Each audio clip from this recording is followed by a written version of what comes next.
जरूरी सूचना है आप सभी स्टूडेंट्स के लिए। स्टडी फॉर सिविल सर्विसेज का Android app Google play store में आ चुका है, उसको प्लीज तुरंत इंस्टॉल कर लीजिए। और अगर आप स्टडी फॉर सिविल सर्विसेज के सिर्फ ऐप से कोई भी कोर्स, कोई भी पीडीएफ परचेस करते हैं तो उसमें अप्लाई कूपन, अगर आप ज्ञान सर जो है आप उसमें अप्लाई करते हैं, ये कूपन कोड है, तो उसमें 20% फीस तुरंत माफ हो जाएगी। मतलब 20% डिस्काउंट तुरंत उसमें लग जाएगा। ज्ञान सर लिखना है, नॉर्मली ज्ञान सर, स्मॉल लेटर में है सब कुछ, कोई स्पेस नहीं, कोई कॉलम नहीं, सिर्फ ज्ञान सर, GYANSIR। इस तरह से अगर कूपन कोड लगाते हैं आप ऐप में बाई करने से पहले, जो अप्लाई कूपन वाले में आता है, तो 20% का डिस्काउंट तुरंत मिलेगा। वीडियो देखिए। नमस्कार दोस्तों, एक बार फिर से आपका स्वागत है यूपीपीएससी बेस्ट ऑनलाइन कोचिंग के इस चैनल पर। दोस्तों, इस वीडियो में हम लोग सामान्य जीवन में घटने वाली प्रमुख घटनाओं के कारण के बारे में पढ़ेंगे। यह वीडियो का पार्ट 2 है। इससे पहले की वीडियो अगर आपने नहीं देखी तो आप इसको चैनल पर जाकर के जरूर देखेगा। फ्रेंड्स, ये सभी प्रश्न किसी न किसी प्रकार के एंट्रेंस एग्जाम में आए हुए हैं। ये एंट्रेंस एग्जाम के अतिरिक्त हमारे बेसिक जानकारी के लिए भी अत्यंत आवश्यक है, क्योंकि हमें अपने जीवन में घटित होने वाली घटनाओं के बारे में पर्याप्त जानकारी होना चाहिए। तो चलिए फ्रेंड्स, बढ़ते हैं आगे अपने क्लास की ओर। इससे पहले आप वीडियो को लाइक कर दीजिएगा और अगर चैनल पर पहली बार विजिट किया तो सब्सक्राइब करना ना भूलिएगा। और दोस्तों, अगर आप पीसीएस एग्जाम की कंप्लीट तैयारी करना चाहते हैं to the point topic wise, तो आप इन दिए गए नंबर पर कॉल या व्हाट्सएप करके टीम के पेड कोर्स से जुड़ने की प्रक्रिया समझ सकते हैं। इसके अतिरिक्त ये ज्ञान सर का व्हाट्सएप नंबर है, आप यहां से व्हाट्सएप के माध्यम से भी जानकारी प्राप्त कर सकते हैं। और प्ले स्टोर से स्टडी फॉर सिविल सर्विसेज का एप्लीकेशन जरूर इंस्टॉल कीजिएगा। दोस्तों, एप्लीकेशन के माध्यम से आप किसी भी कोर्स को परचेस करते हैं और वहां पर कोड अप्लाई करते हैं ज्ञान सर, इसमें सभी लेटर्स स्मॉल रहेंगे और कोई भी स्पेस नहीं रहेगा, तो आपको 50% तक का डिस्काउंट मिल सकता है। ये मैक्सिमम 50% है, इससे कम भी हो सकता है, अर्थात अप टू 50% तक का डिस्काउंट आपको मिल सकता है। तो चलिए दोस्तों, अब बढ़ते हैं आगे अपने क्लास की ओर। देखिए, यहाँ पे कुछ क्वेश्चन दिए हैं। देखो क्वेश्चन क्या दिया गया। पहला क्वेश्चन यहाँ पर दिया है, आकाश का रंग नीला प्रतीत होता है। तो आकाश का रंग नीला प्रतीत क्यों होता है? तो इसका प्रमुख कारण है प्रकीर्णन। प्रकीर्णन के कारण आकाश का रंग नीला प्रतीत होता है। वायुमंडल में प्रकाश के विसरण के का कारण है धूलकण। अगर धूलकण नहीं रहेगा तो विसरण नहीं होगा। और आगे बढ़ते हैं दोस्तों, यहां पर दिया हुआ है, खतरे के संकेतों के लिए लाल प्रकाश का प्रयोग किया जाता है क्योंकि। देखिए, कहीं भी आप देखेंगे जो डेंजर का साइन होता है वहां पे लाल प्रकाश का प्रयोग किया जाता है, क्योंकि इसका प्रकीर्णन सबसे कम होता है। अब प्रकीर्णन अगर कम होगा तो ये प्रकाश दूर तक दिखाई देगा, इसी वजह से लाल रंग का प्रयोग किया जाता है। आगे दिया, समुद्र नीला प्रतीत होता है। अब समुद्र नीला प्रतीत होता है क्योंकि आकाश के परावर्तन तथा जल के कणों द्वारा प्रकाश के प्रकीर्णन के कारण। देखिए, आकाश में परावर्तन होता है और जो जल के कण है इनके द्वारा प्रकाश का प्रकीर्णन होता है, इसी कारण समुद्र नीले रंग का प्रतीत होता है। आगे दिया है, साबुन के पतले झाग में चमकदार रंगों का बनना किस परिघटना का परिणाम है? बहुलित परावर्तन और व्यतिकरण। मोटर कार के पश्च दृश्य के लिए कौन सा दर्पण प्रयुक्त होता है? तो उत्तल दर्पण। देखिए, जो कार होता है, बाइक होता है, इसका साइड मिरर जो होता है, साइड मिरर में उत्तल दर्पण का प्रयोग किया जाता है। दाढ़ी बनाने के लिए काम में लेते हैं अवतल दर्पण को। दाढ़ी बनाने के लिए हमेशा अवतल दर्पण का यूज किया जाता है। देखिए, उत्तल दर्पण में जो प्रतिबिंब होता है ये छोटा दिखाई देता है और अवतल दर्पण में बड़ा दिखाई देता है। मानव आंख की रेटिना पर कैसा प्रतिबिंब बनता है? तो ये उल्टा और वास्तविक बनता है। पानी में हवा का बुलबुला वैसे ही काम करेगा जैसे अवतल लेंस। अगर पानी में हवा का बुलबुला बना है तो वैसे ही काम करेगा जैसे कि अवतल लेंस करता है। किसी अपारदर्शी वस्तु का रंग उस रंग के कारण होता है जिसमें वह परावर्तित नहीं करता है। मतलब देखिए, कोई भी अगर आपको रंग दिखाई दे रहा है, अर्थात उस पदार्थ ने उस कलर को परावर्तित नहीं किया है।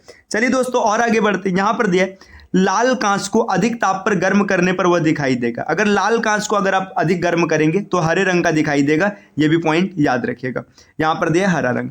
आगे दिया है, प्रकाश का रंग निश्चित किया जाता है तरंग दैर्ध्य के द्वारा। यह भी पॉइंट यहां से आप याद रखिएगा। अगला पॉइंट यहां पर दिया है, सबसे कम तरंग दैर्ध्य वाला प्रकाश होता है बैगनी। देखिए, आगे दिया है, जब प्रकाश के लाल, हरा व नीला रंगों को समान अनुपात में मिलाया जाता है तो परिणामी रंग होगा सफेद।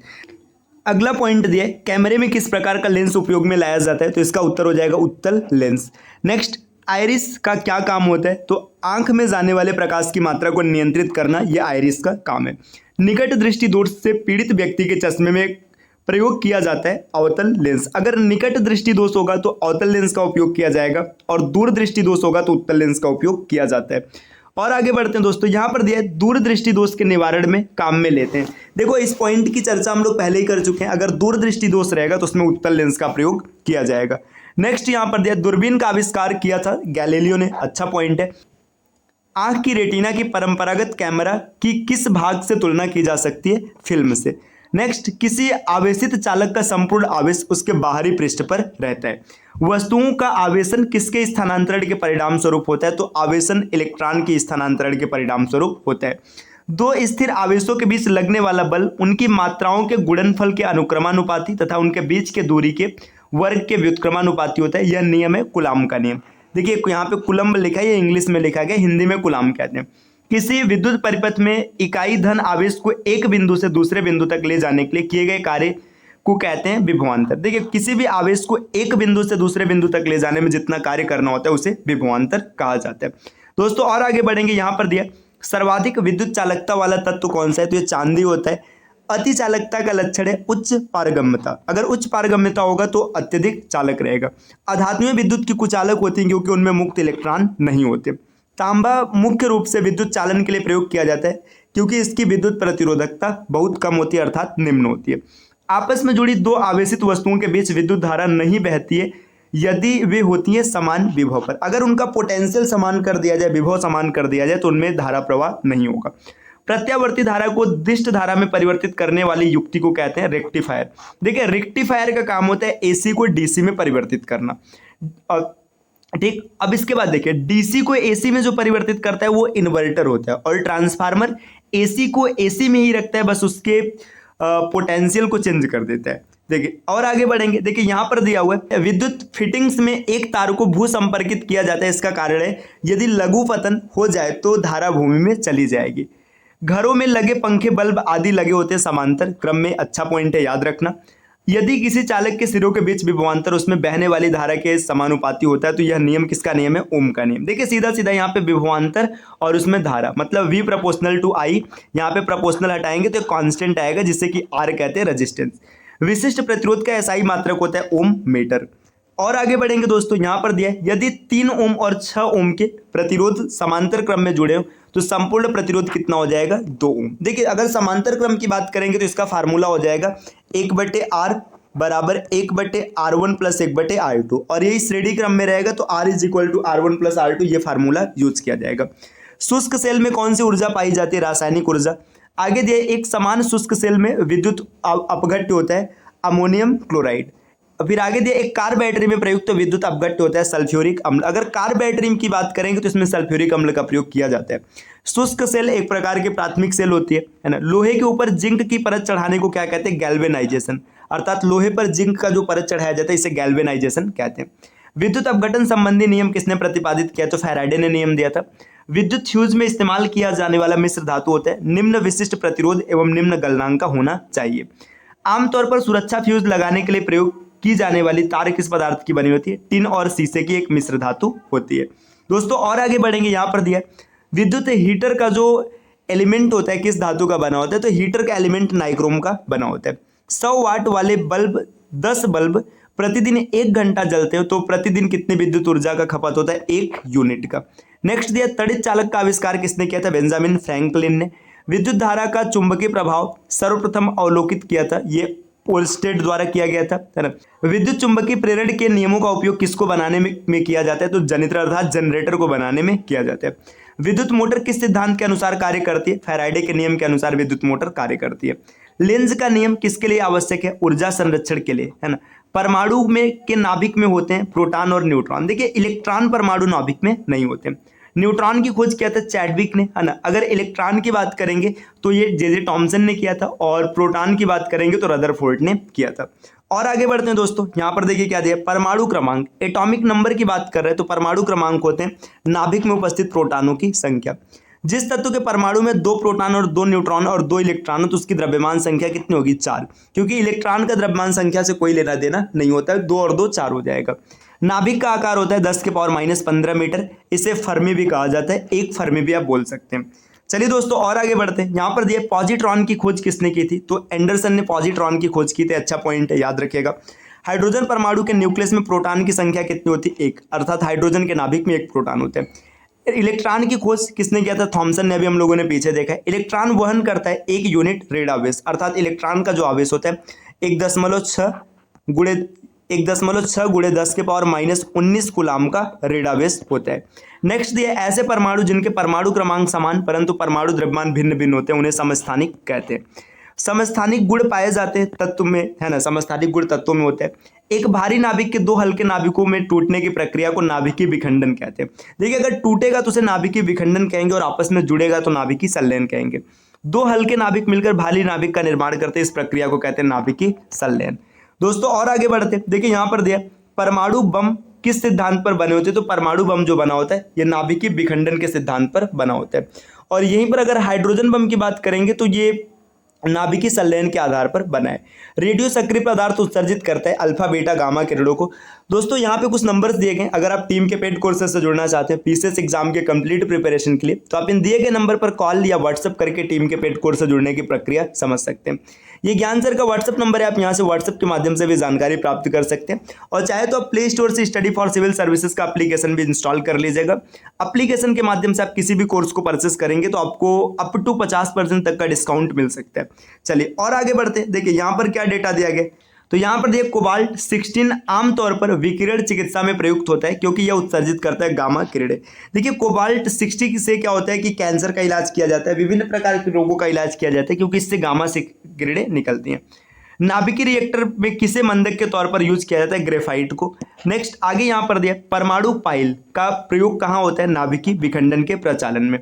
क्यूरी किसकी इकाई है, रेडियो एक्टिव धर्मिता की इकाई है। नाभिकीय रिएक्टरों में ऊर्जा उत्पन्न होती है नियंत्रित विखंडन के द्वारा। नाभिकीय रिएक्टर में भारी जल का प्रयोग किया जाता है मंदक के रूप में। द्रव्यमान ऊर्जा संबंध किसका निष्कर्ष है, सापेक्षता की विशिष्ट सिद्धांत, ये आइंस्टीन ने दिया था, इसे भी आप याद रखिएगा। दोस्तों और आगे बढ़ते हैं। देखिए यहाँ पर और कुछ प्रश्न दिए गए, अगर आगे बढ़ेंगे तो यहाँ पर दिया डायोड वह प्रयुक्ति है जो धारा को एक दिशा में प्रवाहित होने देती है, मतलब अर्थात डायोड के द्वारा क्या होता है, धारा को कंट्रोल किया जाता है सिर्फ एक दिशा में प्रवाहित होने के लिए। राडार का उपयोग किस लिए किया जाता है, जहाजों वायुयानों आदि को ढूंढना एवं मार्ग निर्देश के लिए। त्रिविमी चित्र किसके द्वारा लिया जाता है, होलोग्राफी के द्वारा, अर्थात होलोग्राफी के द्वारा 3D फिगर्स प्राप्त किए जाते हैं। और आगे बढ़ेंगे, यहाँ पर दिया ब्रह्मांड प्रसारित हो रहा है, यह प्रमाण सर्वप्रथम किसने दिया था, एडविन हब्बल ने दिया था कि ब्रह्मांड प्रसारित हो रहा है। ग्रहों की गति का नियम किसने प्रतिपादित किया, तो कैप्लर ने प्रतिपादित किया है। पृथ्वी तथा अन्य ग्रह की सूर्य के चारों ओर चक्कर लगाते, यह सबसे पहले किसने प्रमाणित किया था, तो कॉपरनिकस ने, अर्थात कॉपरनिकस ने सबसे पहले बताया था कि सूर्य स्थित है और पृथ्वी और जितने ग्रह वो सूर्य के चारों ओर चक्कर लगाते हैं। ब्रह्मांड में सबसे अधिक मात्रा में कौन सा तत्व पाया जाता है, तो हाइड्रोजन। सबसे अधिक मात्रा में कौन सा तत्व है, हाइड्रोजन।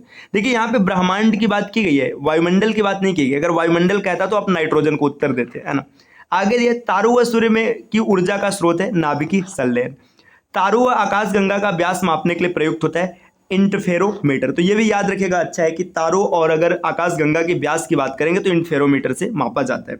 चलिए दोस्तों और आगे बढ़ते हैं। यहाँ पे दिए दो ग्रह जिनका कोई उपग्रह नहीं, तो बुध और शुक्र ऐसे दो ग्रह हैं जिनके कोई उपग्रह नहीं है। किस ग्रह के सबसे अधिक उपग्रह हैं, तो बृहस्पति के। किस ग्रह का घनत्व तो पानी से कम है और पानी में डाल देने पर वह तैरने लगेगा, तो शनि ग्रह है। सूर्य के सबसे निकट का तारा है प्रोक्सिमा सेंचुरी, है ना। इसे याद रखिए कि यहाँ पे सेंचुरी लिखा है, ये सेंचुरी होगा, मतलब यह अंग्रेजी से लिखने में ऐसा हुआ है। नेपच्यून की खोज की थी, ये गैले ने किया था, है ना। कौन सा एक तारा पृथ्वी के सर्वाधिक समीप है, सूर्य है। सौर परिवार में क्षुद्र ग्रह की एक ऐसा क्षेत्र है जो कक्षाओं के बीच में विद्यमान है, तो मंगल और बृहस्पति। ऐसे ये पूछा जा रहा है कि जो एस्टेरॉइड बेल्ट है वो कहाँ पाया जाता है, मंगल और बृहस्पति के बीच। हैली का धूमकेतु सूर्य की परिक्रमा करता है 76 वर्षों में।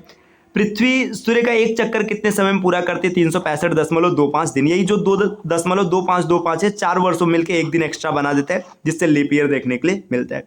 और आगे बढ़ेंगे दोस्तों। मीथेन जिसके वायुमंडल में उपस्थित है उसे क्या कहते हैं, बृहस्पति। तो बृहस्पति के वायुमंडल में मीथेन है ना।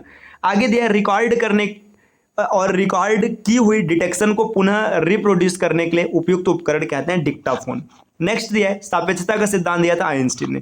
तो दोस्तों वीडियो ज़्यादा लंबी ना हो जाए इसलिए हम लोग इसको यहाँ पे स्टॉप कर रहे हैं। अगले वीडियो में और आगे बढ़ेंगे, इसको पूरा करेंगे। अगर आप टीम के पेड कोर्सेज से जुड़ना चाहते हैं पीसीएस के कंप्लीट प्रिपरेशन के लिए, तो आप इन दिए गए नंबर पर कॉल या व्हाट्सएप करके टीम के पेड कोर्स से जुड़ सकते हैं।